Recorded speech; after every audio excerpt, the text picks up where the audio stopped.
মামাসি রান্নাঘরে সবাইকে স্বাগত জানিয়ে আজ আমি বানাবো লাবড়া। শীতের রাতে খিচুড়ির সঙ্গে দারুণ লাগবে।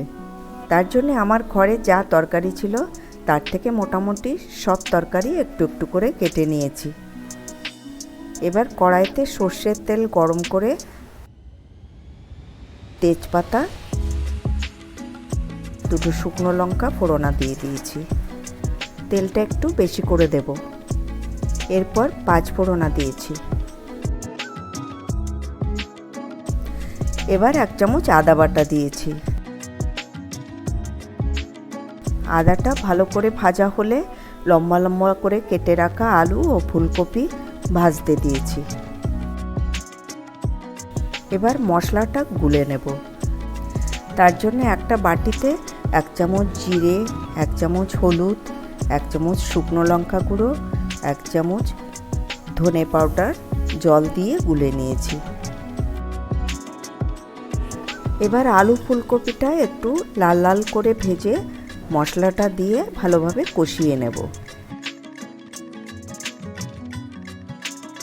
এরপর একে একে দিয়ে দেব মূলো,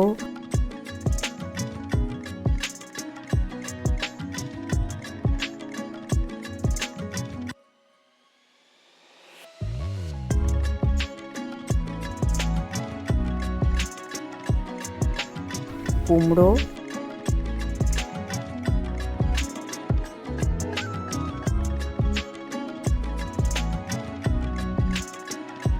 বেগুন,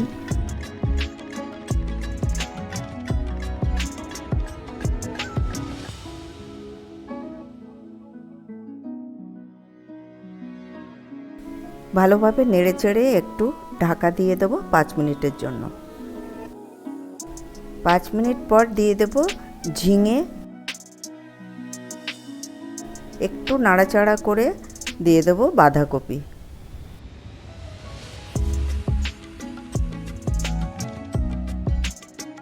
ভালোভাবে মিশিয়ে নিয়ে চাপা দিয়ে দেব। এবার দেব স্বাদ মতো নুন।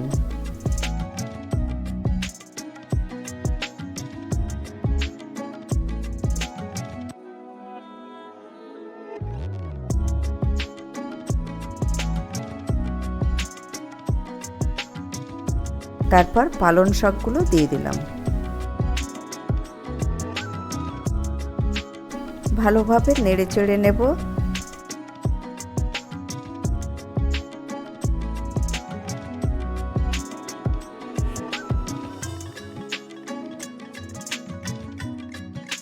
মূলোর পাতাগুলো ফেলে না দিয়ে কেটে ওর মধ্যে দিয়ে দিয়েছি।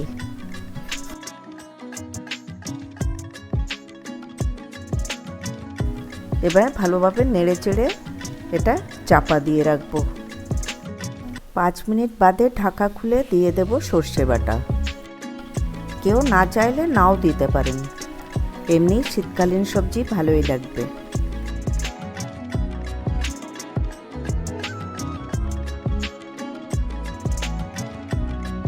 এবার কয়েকটা কাঁচা লঙ্কা দিয়ে নেড়েচেড়ে 10 মিনিটের জন্য চাপা দিয়ে দেব।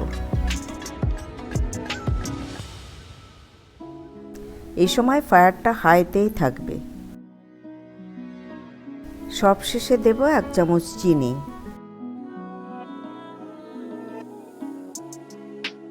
জলটা শুকিয়ে গেলেই নামিয়ে নেব।